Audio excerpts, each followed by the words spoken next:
오늘 말씀은 마태복음 6장 10절입니다. 6장 10절, 하반절이에요. 네. 그래서 마태복음 6장 10절, 화면에 뭐라고 나왔어요? 아무것도 안 나왔어요? 내가 안 줬지? 안 줬어요. 6장 10절 펼쳤어요? 예, 그럼 다 같이 읽겠습니다. 시작. 땅에서도 이루어지이다. 이제 아멘. 여기서 이제 제가 오늘 하려고 하는 설교의 내용은 이제 뜻이 하늘에서 이루어진 것 같이 땅에서도 이루어지다. 이제 이 부분이에요. 알겠죠? 네. 새해가 밝은 지도 벌써 19일이 지나고 있습니다. 그렇죠? 오늘이 19일이니까. 네. 기타가 부러질 뻔했어요. 제가 저 어렸을 때 저렇게 기타 한번 해먹은 적이 있어요. 우리 오빠 기타. 통기타였는데 세고비아.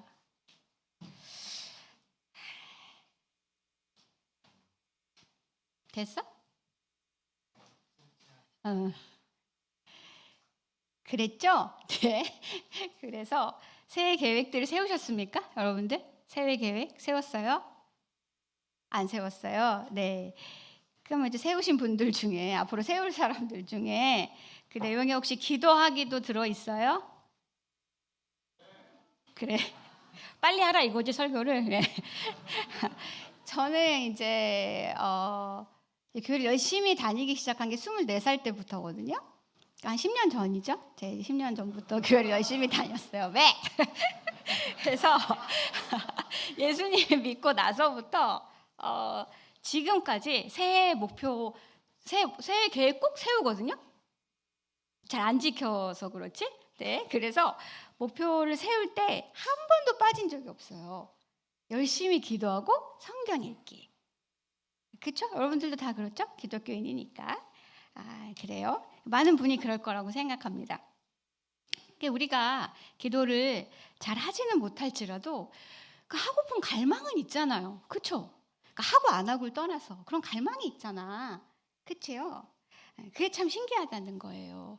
하지 않을지언정 그런 욕구가 우리 안에 있다는 거야. 좀 이제 멋있게 표현해서 갈망인 거지 우리 안에 그런 욕구가 있습니다. 왜냐하면 기도하며 살도록 지음받았기 때문이에요. 절대자이시고 창조자이시고 구속자이신 하나님과 친밀한 교제를 나누도록 하나님께서 우리를 만드셨기 때문이에요. 그 오래된 기억이 우리 안에 남아있기 때문이에요. 그래서 그것을 계속 회복하고자 하는 갈망이 우리 안에 있는 거예요. 그래서 오늘 함께 읽은 본문은 마태복음 6장에 나오는 주기도문의 내용 중에 한 부분입니다.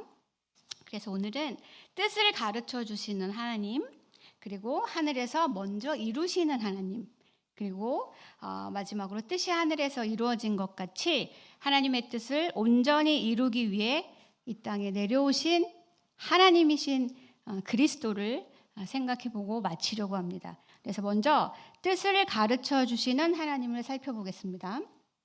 신명기 29장 29절 자막 띄워주실래요? 29장 29절에 보면은요, 하나님의 뜻에는 두 가지가 있습니다. 같이 읽어봅시다. 시작. 감추어진 일은 우리 하나님 여호와께 속하였거니와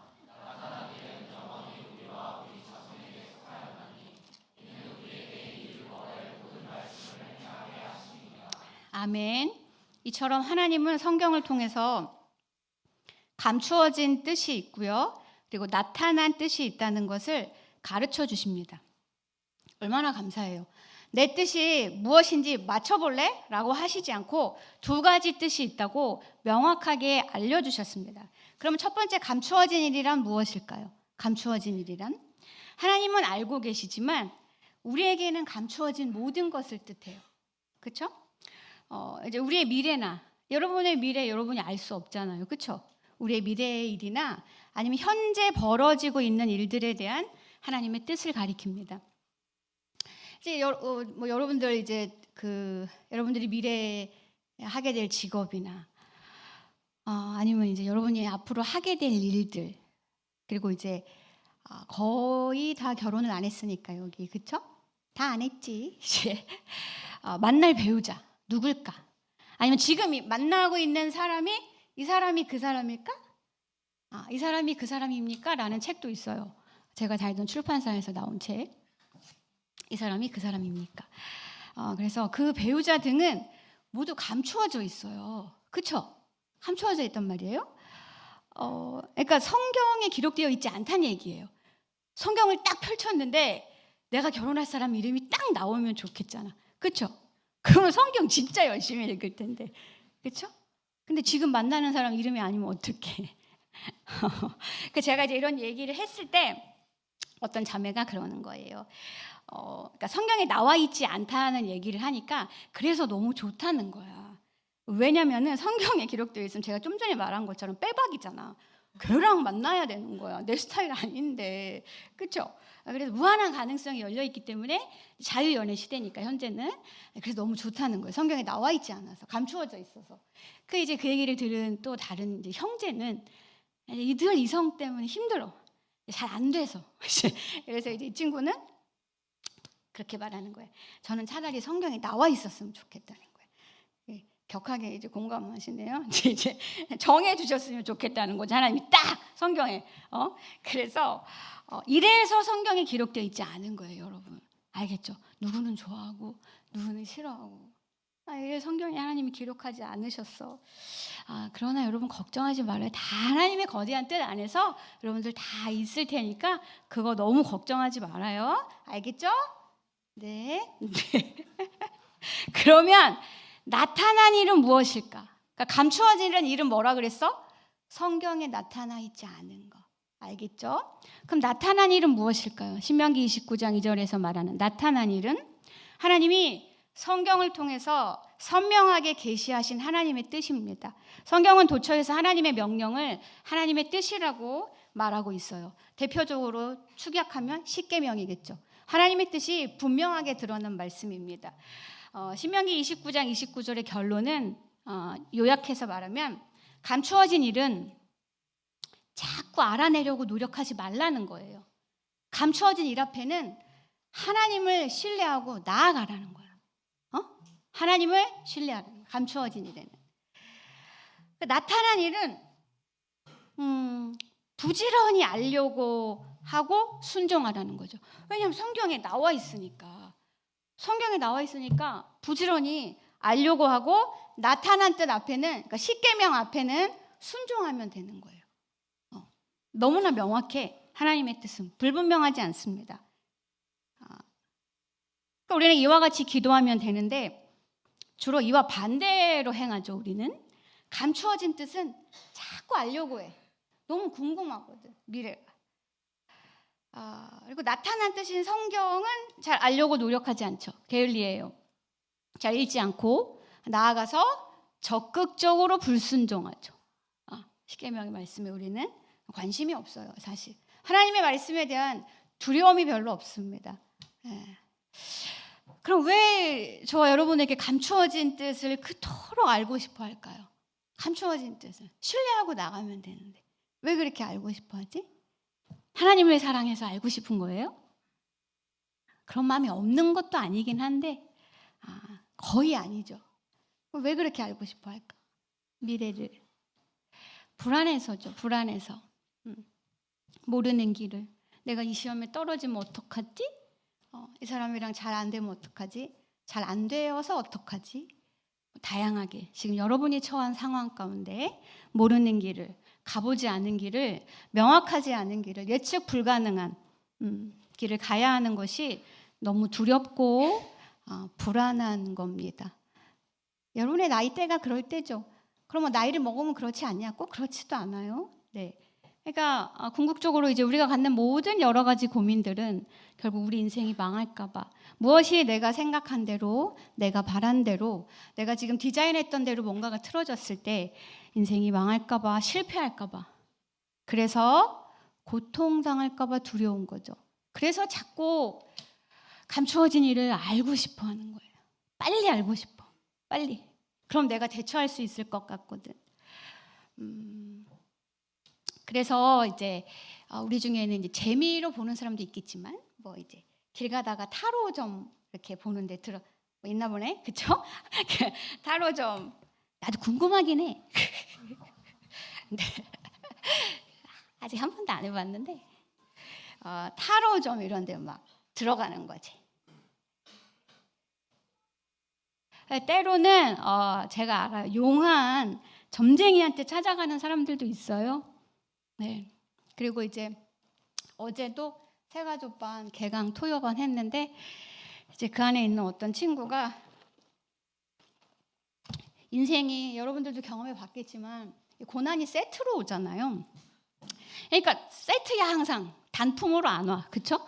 그래서 종합 선물 세트로 올 때도 많고, 그래서 이렇게 이제 얘가 이제 그리스도인이야. 근데 옆에 그리스도인 친구랑 비신자 친구들이 있는데 믿음과 상관없이 도저히 너는 대굿을 한번 해야 될 것 같다. 이렇게 말할 도대체 대굿이 뭔지 모르겠는데, 네. 뭐 5대 명산에서 해야 되는 건지 모르겠는데요. 이제 그 정도로 이제 삶이 너무 이제 막 꼬이고 막 이제 고난이 세트로 오니까 몇 년 동안 믿는 친구들까지도 그렇게 말한다는 거예요. 그러면 그 고통이 없어지나? 좀 소개 좀 받아야 될 것 같아요. 네. 우리가 통제할 수 없는 우리 마음대로 되지 않아서 엉망진창이 되어버린 인생 앞에 우리는 뭔가를 의지하고 싶어 합니다. 네. 그리고 점쟁이 아니더라도 사실은 그 마음의 작용은 똑같아. 예언 기도하는 분 딱 가는 사람이 있죠. 예언 기도. 응? 아무도 없나 봐. 나는 간 적 있어. 지금은 안 다녀요. 지금은 안 다니는데 그런 시절이 있었다는 거죠. 이게 맞는지 저게 맞는지 예언 기도 이런 거 받고 싶잖아 막. 그런 분들은 꼭 그래. 하나님 딸이 뭐 하나님 너를 사랑을. 그거 나도 알아. 뭐 그걸 예언이라고 성경에 다 써 있는데 뭔가 안심이 되잖아. 근데 안심이 되는 거죠. 지금 안 다녀요. 예. 그러니까 이게 맞는지 저게 맞는지 듣고 싶은 거야. 누가 좀 가르쳐 줬으면 좋겠어서 그런 거잖아요. 예.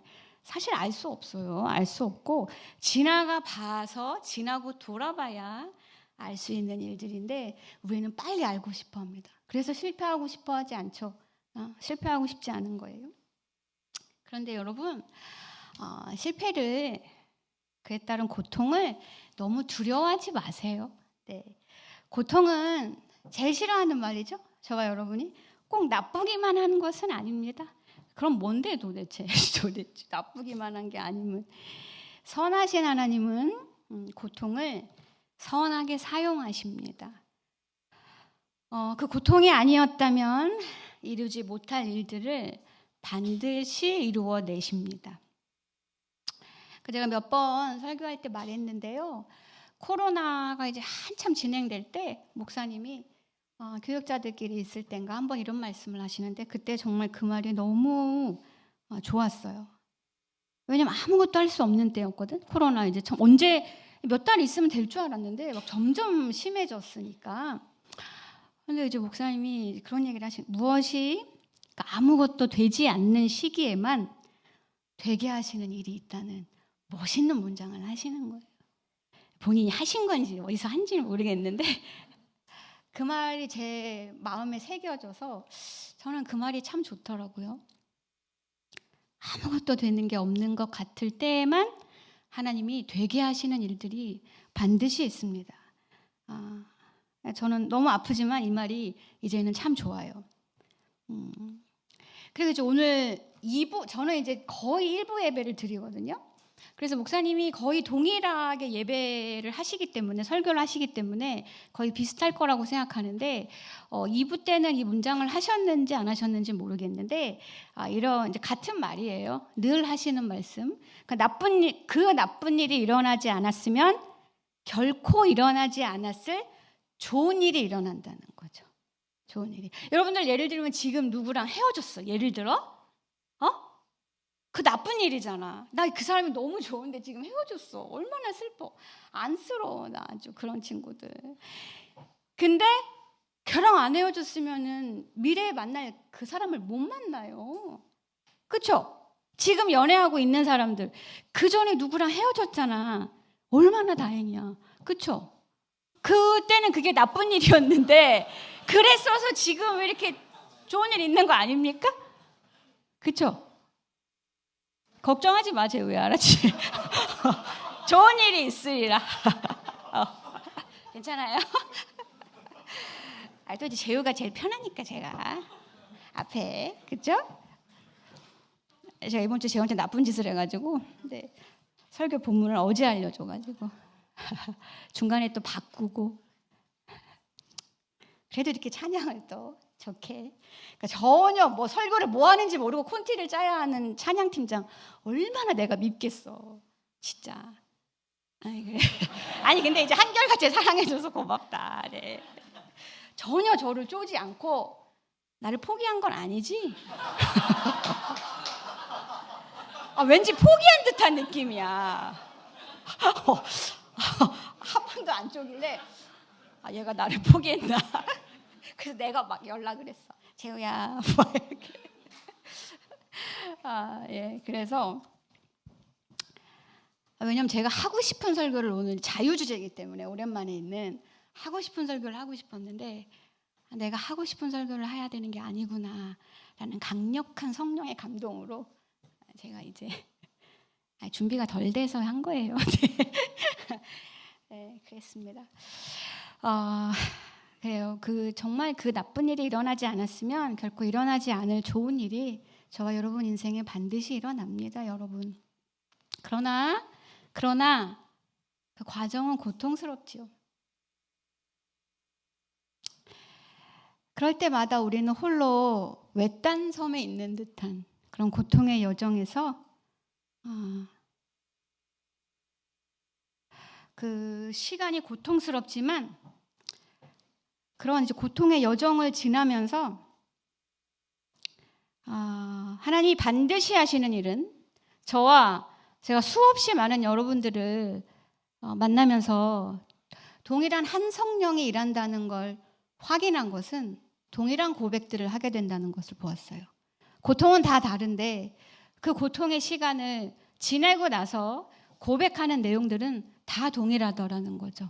뭐냐면 피상적으로 알았던 하나님의 선하신 성품을 선하지 않아 보이는 그 상황을 통해서 오히려 선하신 하나님의 성품을 알게 되며 나의 죄가 얼마나 깊고 깊었던지를 더 깊이 알게 되고 내가 하나님 없이 살 수 없는 존재였다는 고백을 동일하게 하는 것들을 저는 매주 몇 년 동안 사역을 하면서 듣고 있습니다. 이게 하나님이 고통을 지나고 고통을 세트로 지나게 하시면서 끝내 하시는 하나님의 선하신 일 중에 하나예요. 선하신 하나님을 알게 하시며 그 하나님의 성품을 알게 됨으로써 우리의 성품도 변화시켜 주시는 하나님의 섭리입니다. 네, 저는 고통이 쉽다거나 고통 자체가 선하다고 말하는 게 결코 아니에요. 여러분이 겪는 모든 고통은 고통 그 자체로 분명히 고통스럽습니다. 네, 이제 2023년도 이제 5월에 목사님이 이제 신촌 금요기도회 때 설교 내용 중에 제가 이제 너무 좋은 게 있었어서 기록해 놨던 게 있어요. 그 데이비드 폴리슨이 쓴 고통의 길에서 하나님의 은혜를 만나다라는 책을 인용하셨습니다. 거기서 내용이 길어서 목사님이 이렇게 갈무리한 내용을 설교 때 말씀해 주셨어요. 3가지를. 그래서 제가 이렇게 메모했다가 오늘 인용하는데요. 고통에 대한 3가지 진실이에요. 첫 번째, 우리 삶의 고통은 반드시 주어집니다. 아무도 고통을 피해갈 수는 없어요. 그렇죠? 하지만 고통은 순간적이거나 한 계절 지속되고 나서 언젠간 회복됩니다. 네, 이걸 믿으세요. 고통은 영원하지 않습니다. 지속되다가 반드시 회복되어요. 대다수의 고통은 회복됩니다. 물론 어떤 상처는 아물지 않기도 합니다. 오래되기도 해요. 물론 이제 2, 3번에 더 나오는데요. 대다수의 고통은 회복됩니다. 2번, 둘째는 고통에 대한 두 번째 진실은 고통은 우리에게 교훈도 남긴다는 거예요. 그렇죠? 그리고 하나님께서는 고통 중에서든 기쁨 중에서든 우리와 함께 계십니다. 반드시 교훈을 남겨요. 고통을 통해서 그래서 우리는 발전할 수 있다는 겁니다. 하지만 첫 번째 말할 때 말한 것처럼 고통은 상처도 남깁니다. 네. 고통이 없었으면 생기지 않았을 상처가 그 고통이 있었기 때문에 생긴 그 상흔이 있습니다. 그것이 트라우마가 되었든 무엇이 되었든 우리가 깊은 상처를 육체에도 입으면 흉터가 남잖아요. 흐릿하게. 그런 것처럼 상처의 흔적이 남죠. 저도 여러 가지 상흔이 있는데 이제 그 중에 하나가 지금도 때로 저도 이제 우울감이 깊어질 때 다시 병원에 가서 약을 먹어야 되겠다 이런 생각을 하기도 하죠. 네. 그래서 이런 여러 가지 고통에 대한 세 가지 진실을 볼 때, 특히 이제 마지막 세 번째 그 상흔을 생각해 볼 때, 여러분을 괴롭게 하거나 여러분의 발목을 잡는 인생에 뭔가가 다들 하나쯤은 있을 거예요. 고통은 끝나지만 완전히 끝나지는 않는다는 거죠. 하지만 이 고통은 궁극적으로 예수를 주와 구주로 믿는 저와 여러분에게는 궁극적으로 그리스도께서 재림하실 때, 즉 우리가 부활할 때 완전히 치유될 것입니다. 완전히 회복될 거예요. 흔적도 없이. 아니 이 땅에서는 말할 것도 없고 그날이 오면 우리를 더욱 반짝반짝 그 상처로 하나님의 어떠하심과 나의 어떠함을 알게 해주었던 그 상처로 말미암아 우리가 반짝반짝 빛나고 있는 우리 자신을 보게 될 거예요. 그러므로 하나님께서는 새로운 해가 밝았으나 혹여 여러분 삶에 나아진 것은 없고 여전히 혼란스럽고 불안한 인생 중 저와 여러분이 하나님께 감추어진 이 모든 일들을 기도로 나아가며 구하기 바라십니다. 최종 결과는 하나님, 능력 있으신 하나님께 맡기십시다. 신뢰 가운데 감추어진 일에는 하나님을 신뢰하고 나아가는 거라고 그랬어. 그렇죠? A입니까? B입니까? 하고 싶은 거 하면 돼. 하고 하나님께 맡기고 하나님의 성품을 신뢰하고 나아가는 거예요. 하나님의 손이 보이지 않을 때 하나님의 성품을 신뢰하는 거예요. 그 신뢰 가운데 우리의 임무들을 우리가 마땅히 해야 되는 일상의 일들을 해나가면서 정당하게 수행해 나가기를 하나님은 원하십니다. 걱정하지 말라는 거예요. 여러분의 삶에 있는 여러 문제들 앞에 안달복달 안 해도 됩니다. 여러분의 마음을 너무 괴롭히지 마세요. 네? 여러분의 문제와 그 상황 말고 그 위에 계신 그 감추어진 뜻의 주인이신 하나님을 기억하십시오. 봄이 찾아오지 않는 겨울은 없습니다. 여러분 걱정하지 말아요. 두 번째로 하늘에서 먼저 이루시는 하나님을 한번 생각해 볼게요. 뜻이 하늘에서 이루어진 것 같이는 무슨 뜻일까요? 우리 입장에서는 우리가 기도하는 것이 특정 순간에 지금 시간에 우리는 유한한 존재니까 어떤 특정 시간에 일어나는 일이지만 하나님께는 그렇지 않다는 거예요. 하나님이 영원하신 분이라는 말은 하나님은 늘 현재를 사시는 분이라는 말이에요. 하나님이 영원하시다는 건 시간 위에서 시간 밖에서 시간을 초월하여 계신 분이죠. 시간의 주인이시고 시간도 하나님의 피조물이란 말이에요. 이 세상을 창조하시면서 시간도 창조되었단 말이야. 하나님은 그 시간 밖에 계신 분이죠. 그래서 하나님은 항상 현재를 보신다는 거예요. 시간이 없는 상태. 즉 우리 입장에서는 지금 하나님의 뜻이 이루어지고 있는 것이지만 이 일이 창세 전에 이 세상을 만드시기 전에 이미 이루어진 일을 하나님이 성취하고 계시다는 거예요. 하나님은 그때나 지금이나 모든 시간을 현재로 보고 계시다는 거예요. 하나님의 뜻이 하늘에서 이미 이루어졌다는 겁니다. 그러니까 저와 여러분으로 하여금 하나님의 뜻을 구하거나 이루는 것에 있어서 두려워할 필요가 없다고 말씀하시는 거예요. 오히려 우리는 소망을 품을 수 있다고 알려주시는 거야. 그러니까 생각해봐요, 여러분. 우리 인생이 하늘에서 이미 이루어진 하나님의 뜻대로 되고 있으니까 얼마나 다행이에요. 우리 뜻대로만 우리 인생이 빚어졌다고 한번 생각해봐. 늘 하는 말이잖아. 여러분 뜻대로 여러분 인생이 빚어졌으면 우리 지금 여기 다 있겠어요? 다 있으려나? 이 중에서 죽고 싶다는 생각 한 번도 안 해본 사람 있어요? 하나님 나 좀 데려가 주세요. 내일 아침에 눈이 안 떠지게 해주세요. 나 오늘 새벽에도 그랬다. 차라리 죽으면 좋겠다. 막 이러면서.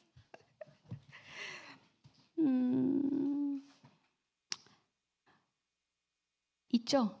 여러분들 혹시 어젯밤이 그런 밤을 보낸 사람도 있을 거예요. 제가 늘 이 말 할 때마다 하는 말이지만 나를 데려가시든지 아니면 하나님이 다시 오시든지 좀 빨리 이런 마음으로 그랬어?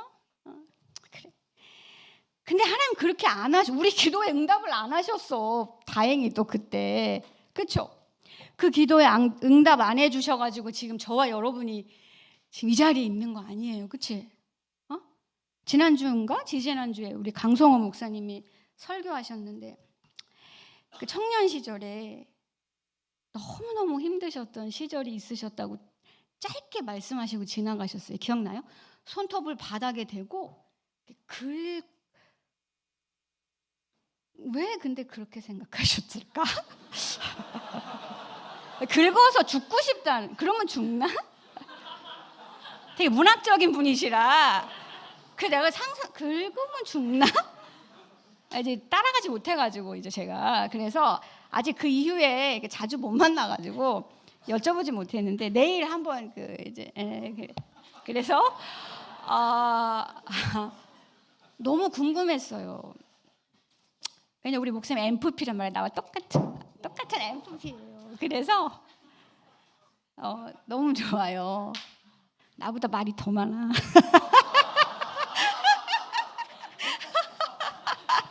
ICJ 같이 생기셨잖아. 근데 제가 이제 그 얘기를 이렇게 듣는데 뭘까?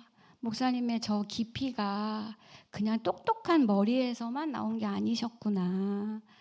듣고 싶었어요. 근데 아직 못 들었어. 내일 이제 한번 내일 만나니까 한번 그 이야기를 들어보려고 해요. 20대 초에 똑똑한 강성호 청년은 도대체 어떤 삶의 무게가 그렇게 무거웠길래 바닥에 손을 긁어가지고 죽고 싶었다는 거지? 네, 그래서 첫 번째 너무 궁금하고 그때 목사님이 이렇게 글지 않아가지고 잘못된 선택을 하지 아니하시고 열심히 공부하시고 미국에서도 공부하고 캐나다도 갔다 오고 돌고 돌아 시광에 오셨잖아요. 박수!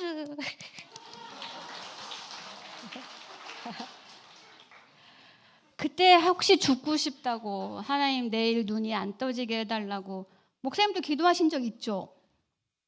없다고 하면 안 돼 지금. 네, 있단 말이에요. 근데 하나님 그 기도를 안 들어주셨어. 그 기도를 안 들어주시고 우리에게 처음 목사님을 보내달라고 기도했던 우리의 기도를 들어주신 거죠. 하나님은.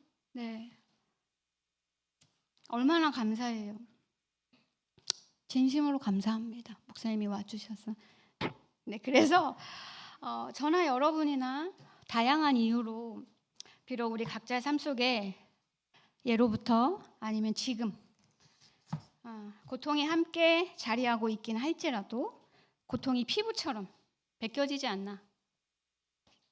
버리려고 해도 어느새 또 내 피부처럼 찰싹 달라붙어 있을지라도 아니면 깊게 패인 고통의 상흔이 여러분의 마음이나 정서에 깊게 남아있을지라도 지금 우리가 이 자리에 함께 있다는 게 저는 늘 고맙습니다. 진심으로.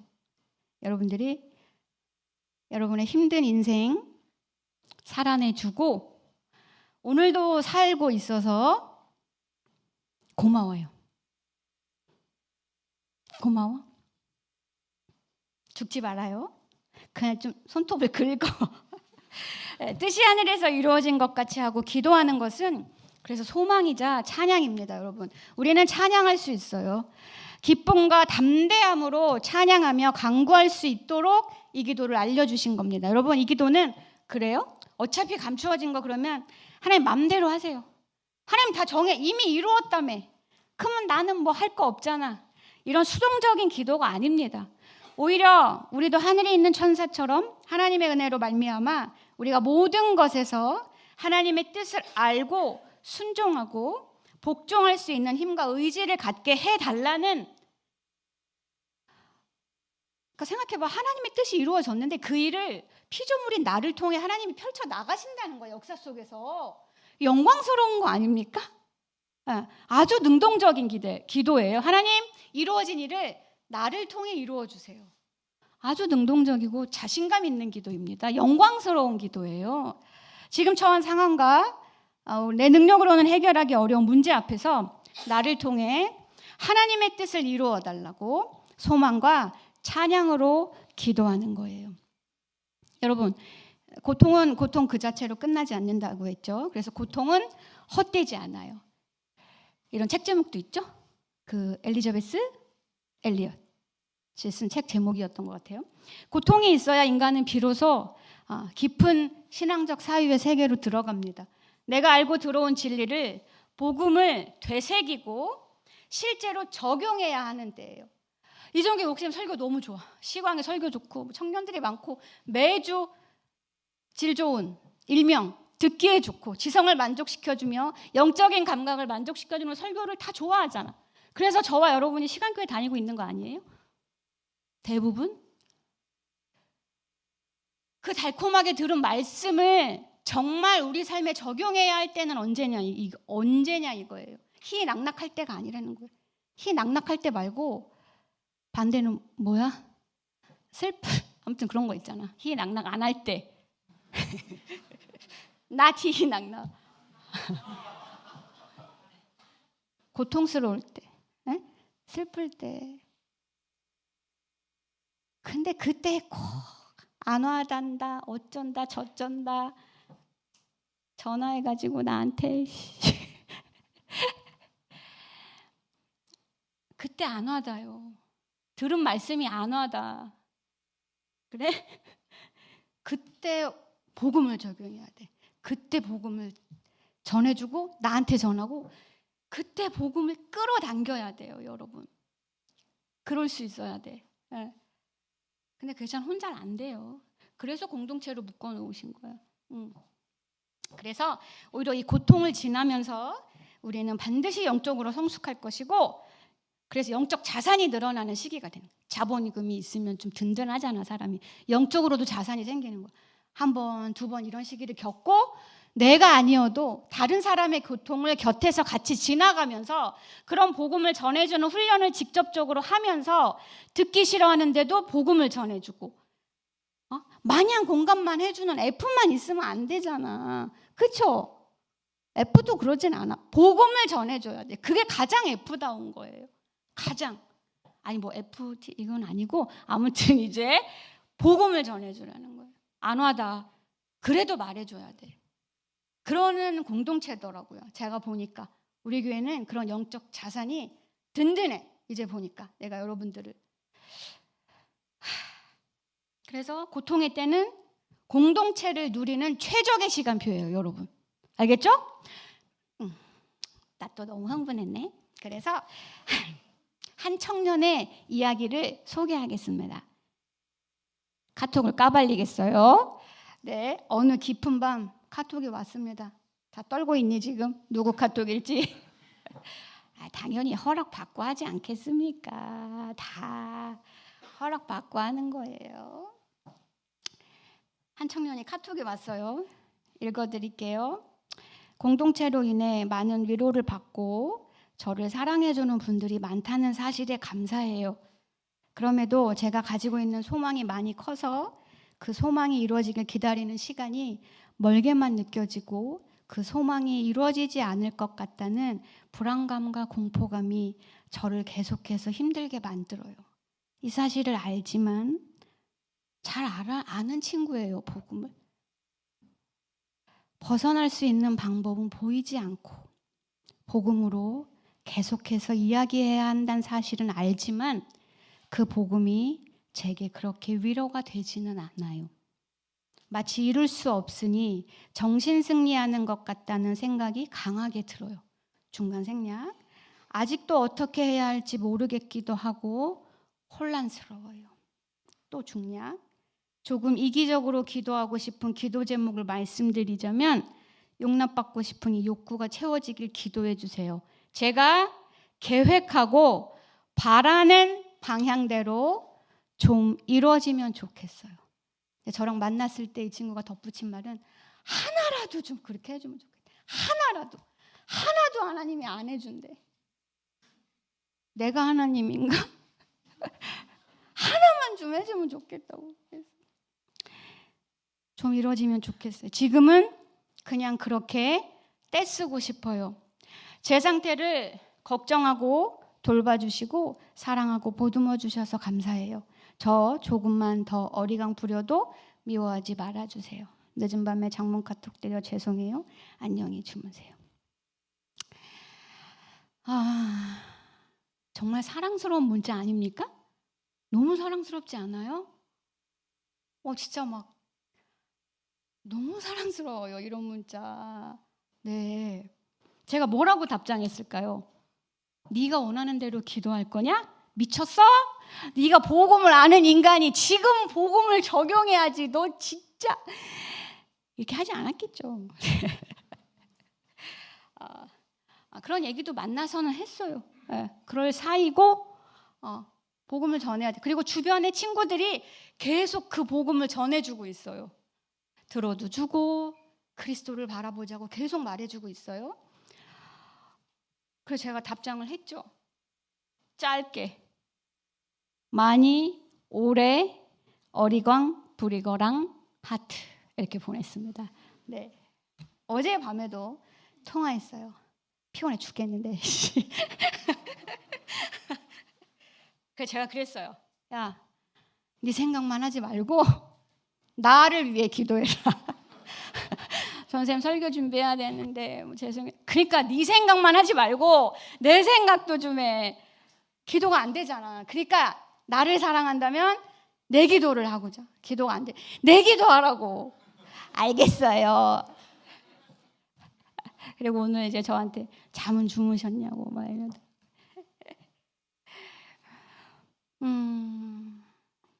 그 친구가 기도해 준 것 같아요. 네.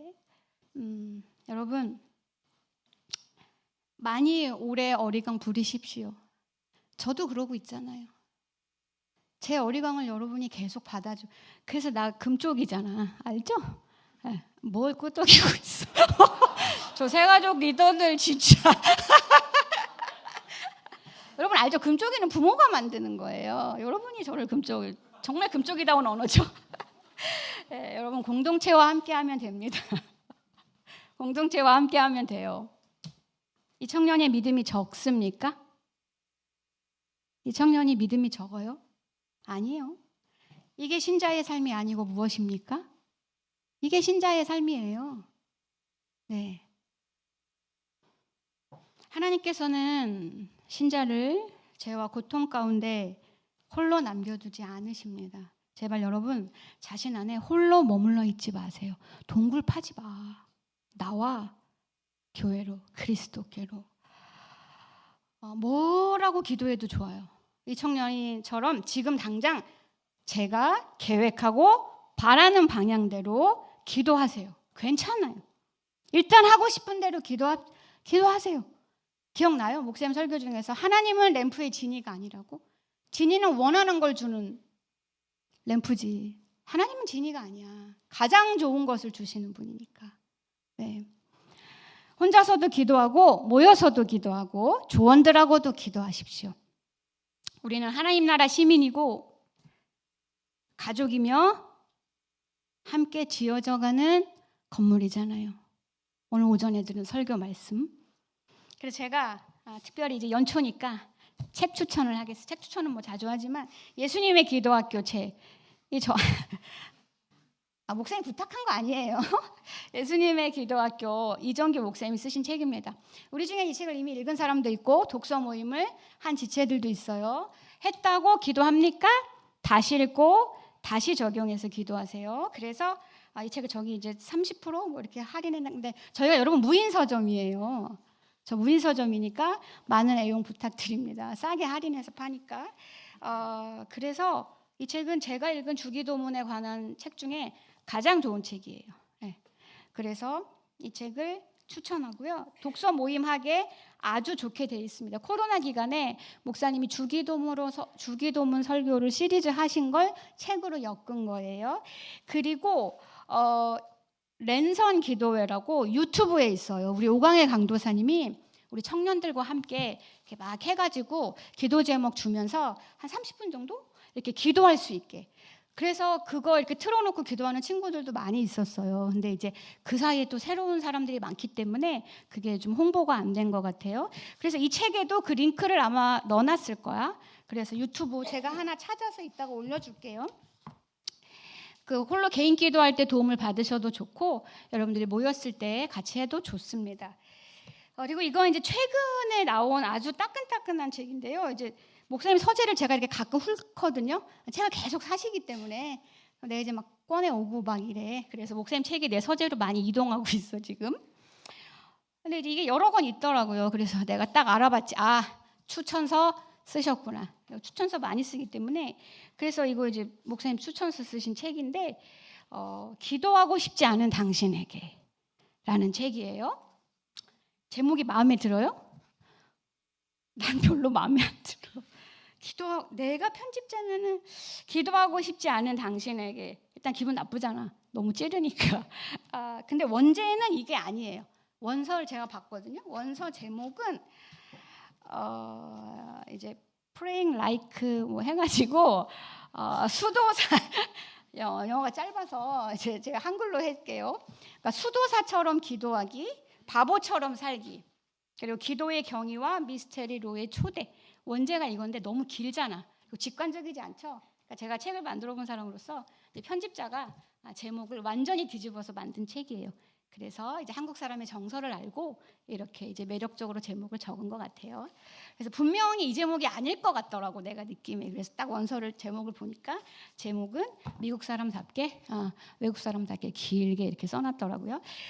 그래서 이 책은 제가 아직 읽어보진 않았어요. 읽어보진 않았는데 목사님한테 여쭤보니까 아주 좋은 책이라고 하셨고 제가 목사님 추천서를 봤는데 목사님 글이 너무 너무 목사님스럽더라고.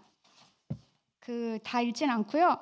뭐라고 이제 쓰시면서 이 책에 관심이 없다면 부록 1 그리스도의 중보기도 부분만이라도 잠시 읽어보라. 괄호하고 뭐라고 쓰셨는 줄 알아요? 그냥 서점에서 몰래 읽으라. 뭐야? 출판사 직원이 싫어하게. 그 편집자가 되게 센스 있죠. 그래서 제가 목사님한테 몰래 읽으라고 쓰셨던데 그렇게는 안 썼는데 기억도 못하셔.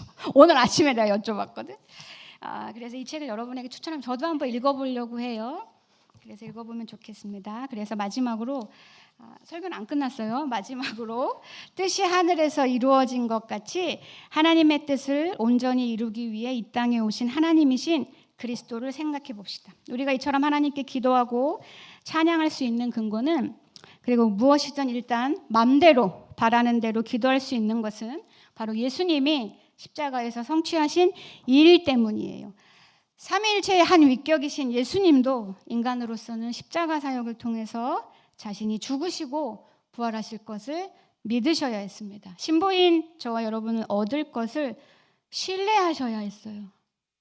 말씀을 붙들어야 했습니다. 내가 이렇게까지 했는데 부활하지 않으면 어떡하지? 예수님 우리가 똑같은 인간이셨잖아. 하는 불안과 고통이 있었을 거예요. 무엇보다 예수님은 참 사람으로서 이 일을 하는데 많이 두려우셨습니다. 성경을 보면 창세전부터 사랑의 관계로 영원히 행복하셨던, 아들에게 사랑을 쏟아부으셨던 성부 하나님께 내 아버지여, 만일 할만하시거든 이 잔을 내게서 지나가게 하옵소서 라고 간절히 3번 기도하시는 예수님을 우리는 봅니다. 3번 기도하셨다는 말은 긴급하고 간절히 기도하셨다는 관용적인 표현이에요.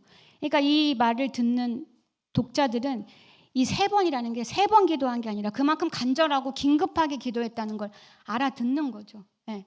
혹시 하나님이 마음을 바꾸실까? 계획을 변경하사. 아니, 어쩌면 그렇게 마음을 바꾸시고 계획을 변경하는 게 하나님의 뜻일지도 몰라. 이렇게 생각하셨을 수도 있어요. 왜냐? 구약 성경에 그런 아주 구체적인 선례가 나오거든요. 어디일까요? 창세기 22장 아브라함과 이삭 이야기입니다. 창세기 22장 2절에 보면은요, 하나님이 아브라함에게 이렇게 말씀하세요. 여호와께서 이르시되 내 아들 네 사랑하는 독자 이삭을 데리고 모리아 땅으로 가서 내가 너에게 일러준 한 산 거기서 그를 번제로 드리라. 나왔어요? 안 나왔는데? 딴 거지. 딴 거. 이건 제가 안 줬단 말이에요. 네. 아브라함에게 100세에 낳았죠? 100세에 낳은 아들을, 맞죠? 100세에 낳은 거. 그래요. 그래서 그 아들을 바치라는 거야, 제물로. 그 바친 아브라함 대단하지 않아요? 아브라함은 이 말씀에 순종합니다. 놀랍죠? 이제 말씀 띄워주세요. 창세기 22장 9절에서 12절 다 같이 읽어봅시다. 시작.